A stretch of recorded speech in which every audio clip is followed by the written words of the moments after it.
Kita beralih ke informasi selanjutnya, pemirsa. Dinilai beban pekerjaan semakin berat, Asosiasi Kepala Daerah mendesak DPR dan pemerintah menaikkan gaji mereka. Gayung pun bersambut, Menteri Dalam Negeri Tito Karnavian membuka peluang akan merevisi PP nomor 109 tahun 2000 tentang gaji kepala daerah.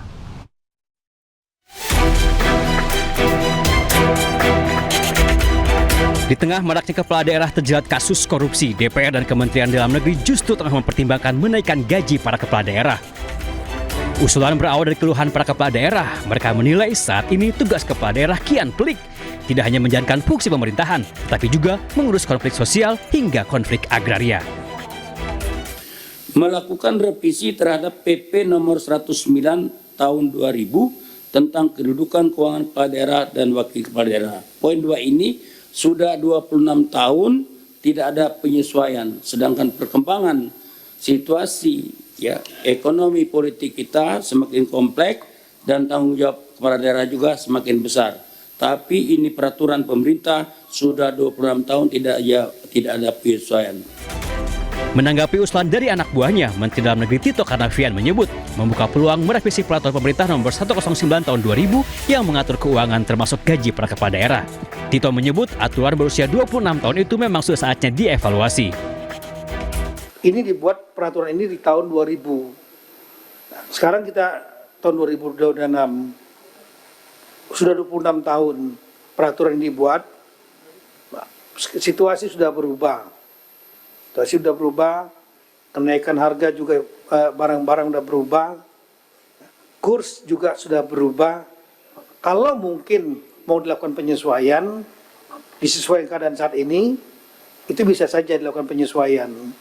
Tapi sekali lagi, kalau yang berkaitan dengan PAD, saran kami ini juga dipertimbangkan. Meski membuka peluang untuk menaikkan gaji para kepala daerah, namun menurut Tito, besaran dana operasional nanti akan disesuaikan dengan prestasi dan capaian kinerja para kepala daerah.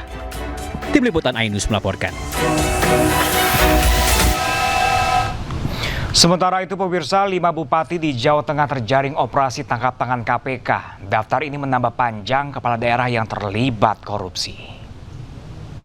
Kita minta maaf semua. Minta maaf ya. Usai ditetapkan sebagai tersangka, Bupati Pemalang Anom Widiantoro minta maaf. Bupati Pemalang Anom Widiantoro ditetapkan tersangka usai terjaring operasi tangkap tangan bersama 20 orang lainnya di Jakarta, Pemalang, dan Purworejo. Anom diduga melakukan pemerasan melalui orang kepercayaannya ke sejumlah perangkat daerah maupun rekanan swasta dengan total terkumpul 1,98 miliar rupiah. Anom menambah daftar panjang kepala daerah asal Jawa Tengah yang terjerat kasus korupsi. Gubernur Jawa Tengah Ahmad Lutfi pun buka suara. Lutfi mengaku lelah atas banyaknya kepala daerahnya yang diduga korupsi. Lutfi juga menegaskan tak lagi ada titip menitip proyek. No titip tak tambahi, tagline jabatan kita no titip-titip, no jasa penitipan. Tidak ada titip dan tidak ada pakai jasa penitipan terkait jabatan. Kalau ada, jangankan KPK saya sendiri yang akan tindak. Pas panjang 2026 ada 11. Di Provinsi Jawa Tengah belum ada, provinsi ya, sampai coba-coba menggunakan uang, apalagi bayar. Sebelumnya KPK juga menangkap Bupati Sukoharjo, Eti Suryani, pada 9 Juli 2026. Eti diduga terlibat pemerasan terhadap bawahannya.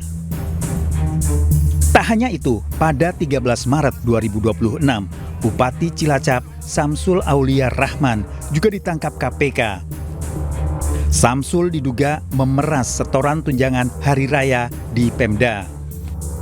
Di bulan Maret juga, tepatnya 3 Maret 2026, KPK menangkap Bupati Pekalongan, Fadia Ar-Rafiq.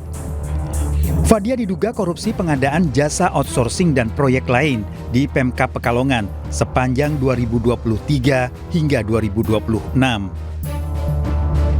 Selanjutnya ada Bupati Pati Sudewo yang menjadi tersangka dalam kasus pemerasan dalam pengisian jabatan perangkat desa.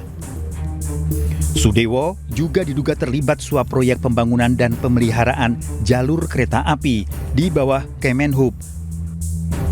Sudewo ditangkap pada 19 Januari 2026. Hingga kini total ada 12 atau selusin bupati yang terjerat kasus korupsi. Mahalnya ongkos politik diduga menjadi penyebab maraknya kasus korupsi di daerah. Tim Liputan iNews melaporkan. Di tengah maraknya korupsi dan rencana kenaikan gaji gubernur, gaji ASN di Maluku Utara terpaksa dipotong. Gubernur Maluku Utara Sherly Coanda beralasan pemotongan terpaksa dilakukan karena anggaran pemerintah daerah alami defisit. Secara pribadi dan mewakili Pemprov Maluku Utara mengucapkan permintaan maaf mulai bulan Juli 2026 TPP untuk ASN level staff dan P3K akan dipotong 10%. Pemerintah Provinsi Maluku Utara resmi mengambil langkah efisiensi dengan memangkas tambahan penghasilan pegawai ASN. Gubernur Maluku Utara Sherly Coanda menegaskan keputusan ini diambil sebagai langkah terakhir karena kondisi fiskal semakin berat, terutama setelah pemerintah pusat memotong anggaran daerah sebesar 709 miliar rupiah. Oleh karena itu, dengan berbagai pertimbangan dilakukan efisiensi potongan 10% untuk TPP mulai bulan 7 sampai bulan Desember itu menghasilkan efisiensi 67 miliar. Artinya kita masih tetap defisit 51 miliar. Solusinya adalah peningkatan PAD. Jadi, apakah bisa tidak dipotong? Tidak bisa. Dengan berbagai simulasi itu yang terbaik yang bisa dilakukan. Oleh karena itu, saya mewakili pribadi dan pemerintah Provinsi Maluku Utara memohon maaf atas pemotongan ini, memohon pengertiannya dan menginfokan penjelasan bahwa memang fiskal kita dalam kondisi yang sulit untuk tidak dilakukan pemotongan karena rencananya pemangkasan akan diterapkan mulai Juli hingga Desember 2026. PNS, staf, dan P3K akan dipotong sebesar 10%. Sementara eselon 1 hingga 4 sudah sejak awal Januari ini dipotong sebesar 20%.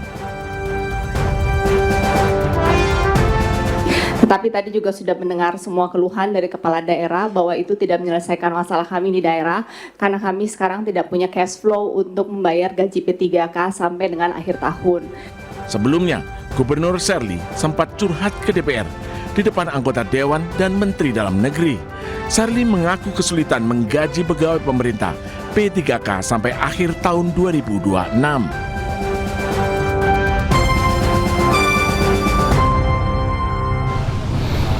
Kita ke informasi selanjutnya pemirsa. Trotoar sepanjang 50 meter yang sempat viral karena kerusakannya di Jalan Raya Sawangan Kota Depok hingga kini belum kunjung diperbaiki. Akibatnya warga tidak bisa melintas.